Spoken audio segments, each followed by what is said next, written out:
What's up, guys? Jonathan Chain here, functional nutritional therapy practitioner specializing in low carb endurance and performance. Today, why base training, zone 2 training, is important for low carb performance. Okay, so if you've been a runner, if you're in the running world, then you should definitely be subscribed and liking this channel. So go ahead and do that right now. But if you're in the running world, you understand, you've probably heard of the idea of zones. Right, so this is a terminology used in endurance training, right? We got zone 1, zone 2, all the way to zone 5. Zone 1 is your lowest of efforts. Zone 5 is the highest of efforts, okay?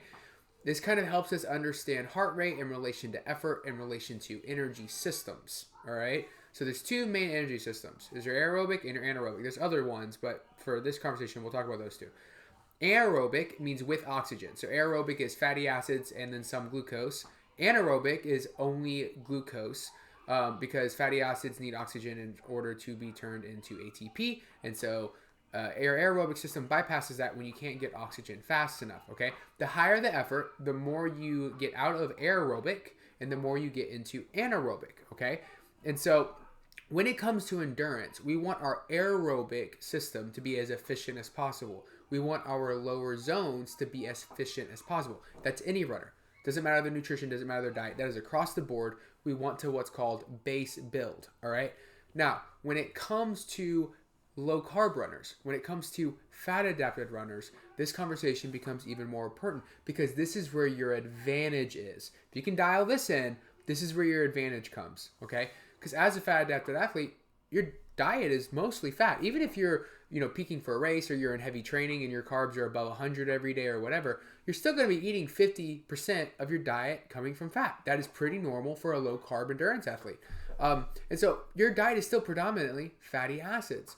And so we want your training, we want your base to complement this. We want to take advantage of it. We want to make your fat use, your ability to use fatty acids, to oxidize fatty acids, to create ATP with them, to be more efficient than a high carb based athlete because we have the advantage of it being part of our diet. And so efficiency can go up. We've seen this. We've seen this in the faster study. I know my aerobic threshold has increased tremendously since really dialing in nutrition. Zach Bitter, he has a score of 90% fatty acid oxidation at his aerobic threshold. That's insane. Okay, if you don't understand those numbers, you have to understand how insane that is, right? So understanding that your base building is super important for your ability to be the best runner that you can possibly be. So a couple pieces and some tips I want to give you. The first one is if you haven't done this, you need to take some time, 4 to 8 weeks, to just do zone 2 and low zone 2, right? So if your aerobic threshold, if you don't know that number, if you haven't got it tested or haven't tested it yourself, you just do 180 minus your age. If you haven't been injured in a while, you can add 5. So for example, if you're 50, then your aerobic threshold would be 130. If you haven't been injured in 6 months, you could probably push it to 135. I want you to go take 10 beats off that. So let's say that you haven't been injured, you're 50 years old. So 135 is your aerobic threshold. I want you to try and run zone 2, low zone 2, 125 beats per minute. Do that every run for 8 weeks. Build that base. While you're doing that, I want you to pull the carbs out. I want you to go back to a strict ketogenic diet, and I want you to really increase your fats. I want your body to not be worried about deficits. I don't want to be worried about fat loss. I want it to be focused on, here's an abundance of the energy source. Here is movement that's requiring this energy source.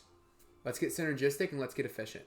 I've seen this. This is what I do with clients. This is phase 1 and phase 2 of my protocol. It will change the game for you as a low carb. Take advantage of it. Don't miss out.